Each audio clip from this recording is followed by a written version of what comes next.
Hello students, I'm Dr. Himanshu Kandpal. Welcome to the Gyandoot channel initiated by Department of College Education, Jaipur. Today we are going to study the poem on first looking into Chapman's Homer written by John Keats. English romantic lyric poet John Keats devoted his short life to the perfection of poetry. The reputation of Keats as a poet of achievement and of promise stands today higher than ever it was. With Blake, he is one among the romantic poets whom the anti-romantic revolution in criticism and poetic theory has not only left undamaged but has been favorably revalued both as a poet and thinker. While Keats the poet was admired and imitated in the past, Keats the thinker has been the discovery of the modern age. Keats is a great poet whose unique genius invites deeper exploration. Now we are going to start with the poem on first looking into Chapman's Homer. Let's have a look at the introduction to the poem. George Chapman was an English dramatist, translator, and poet of the Elizabethan age. He became famous for his translation of Homer's Iliad from the original Greek into English. He also translated the Odyssey. Keats's imagination was fired by the story of Homer's Iliad as translated with greater power by Chapman. So powerful was the attraction of Greek stories for Keats that it was said of him that he was born a Greek. This sonnet was written by Keats in the early stages of his poetic career, and it gives expression to Keats's feelings of joy and wonder on reading Chapman's translation of Homer's great epic. The sonnet is a tribute to Chapman, but more than that, it is a tribute to Homer's poetic genius. So, this great sonnet is one of the early poetic composition of the young Keats. Now we are going to start with the poem. Much have I travelled in the realms of gold, and many goodly states and kingdoms seen.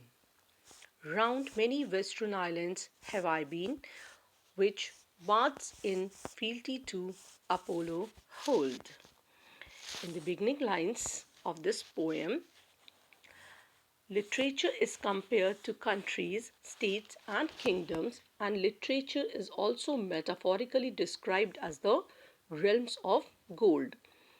Just as a traveler visits various countries and kingdoms, Keats has read the writings of many great authors like Spenser, Shakespeare, and Milton. Keats says that he has visited many Western islands ruled by poets under the sovereignty of Apollo, the god of poetry.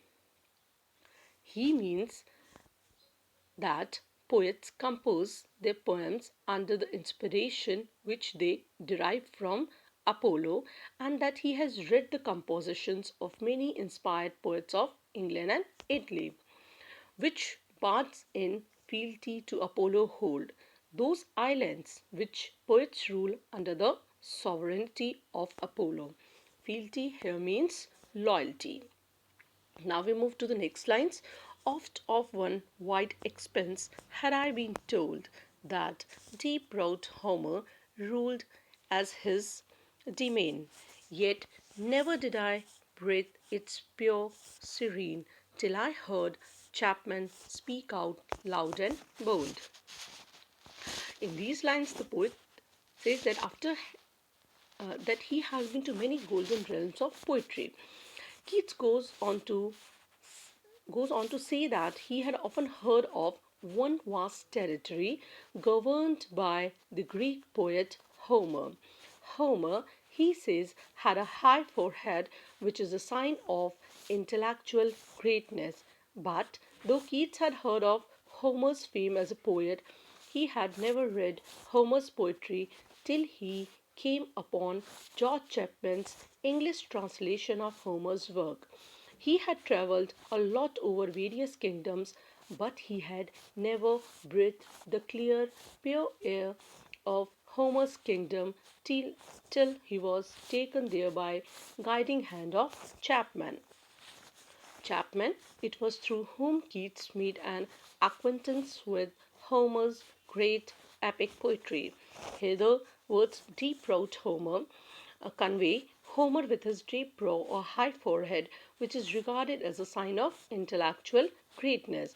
Homer was the Greek poet who wrote the famous epic poems, the Iliad and the Odyssey. There is there is a doubt as to both his birthplace and his date, the latter being variously placed around 1050 and 850 BC. Tradition represent him as a blind and poor in his old age. Domain here means domain or kingdom. Serene, this word is here. Word here conveys clean air. Let's move to the lines from 9 to 14. Then I felt like some watcher of the skies when a new planet swims into his ken, or loud, or like stout Cortez when with eagle eyes he stared at the Pacific, and all his men looked at each other with a wild surmise, silent upon a peak in Darien. These lines describe Keats's reaction on reading Chapman's English translation of Greek verse of Homer.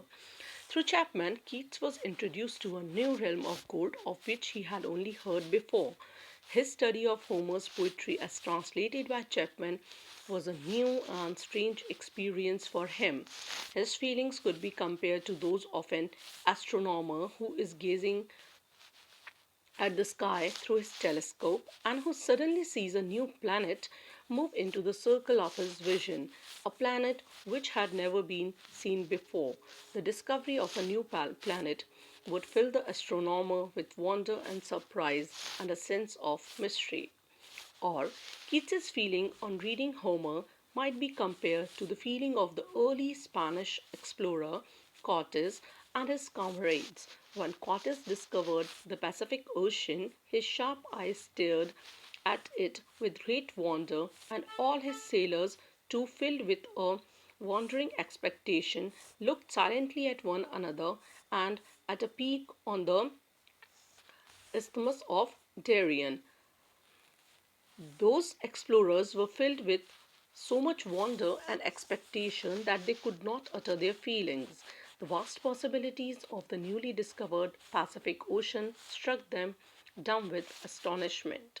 This is how Keats also felt on his first introduction to Homer's poetry through Chapman's translation. Um, Here it should be noted that actually it was an explorer from Balboa and not Cortes who discovered the Pacific Ocean. Cortes was the conqueror of Mexico, but he was wrongly believed to be the discoverer of the Pacific Ocean. However, the main thing the poet wants to stress in the poem is Keats's imaginative use of the episode of discovery of the Pacific Ocean. Watcher of the skies here means astronomer, swims into his ken, gradually moves into the circle of vision of his telescope. Ken properly means knowledge, but here it is used to mean sight. Stout Cortes who was brave and strong, eagle eyes as sharp and keen as those of an eagle. Surmise, this word means guess. Here it is used to mean wandering expectation. Darien, the Isthmus of Darien continues with the better known Isthmus of Panama, which connects North America and South America. An isthmus is a narrow neck of land which connects two larger oceans. So, we can say that this poem is a glowing tribute to the poetic genius of Homer. Homer's epic, the Iliad and Odyssey, are among the masterpieces of world literature. In this poem, tribute to Chapman's genius is having rendered the Greek epics into English with success. This sonnet is indeed a piece of literary appreciation in verse. Keats's style is here marked by an abundance of striking metaphors and similes. The beautiful world of poetry is here called the realms of gold, which is a rich and significant phrase. This metaphor is maintained throughout the poem with such expressions as states and kingdoms, Western islands, and the wide expanse ruled by Homer. There are two very effective similes in the last six lines through which the writer's feeling of wonder and his ecstatic joy are conveyed. The poet compares his state of mind with that of an astronomer who discovers a new planet in the sky. He then compares his state of mind with that of Cortes and his men when they discovered the Pacific Ocean.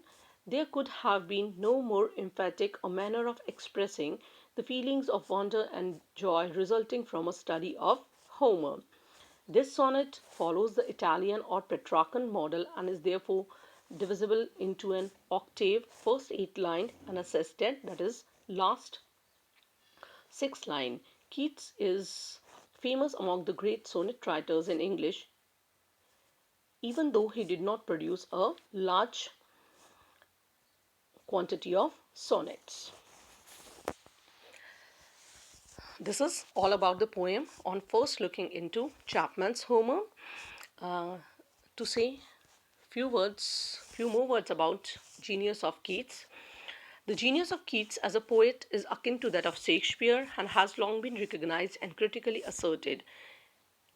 His fine felicity of phrase, the pointed precision of his expression, his supreme sensitiveness of a poet's imagination, his devotion to the technique of his art as a poet, his profound concern with the enduring aspect of human experiences, his lack of concern with the superficial and seamy side of contemporary life, had led to the general recognition that Keats was by far the greatest wonder of youthful genius that ever lived.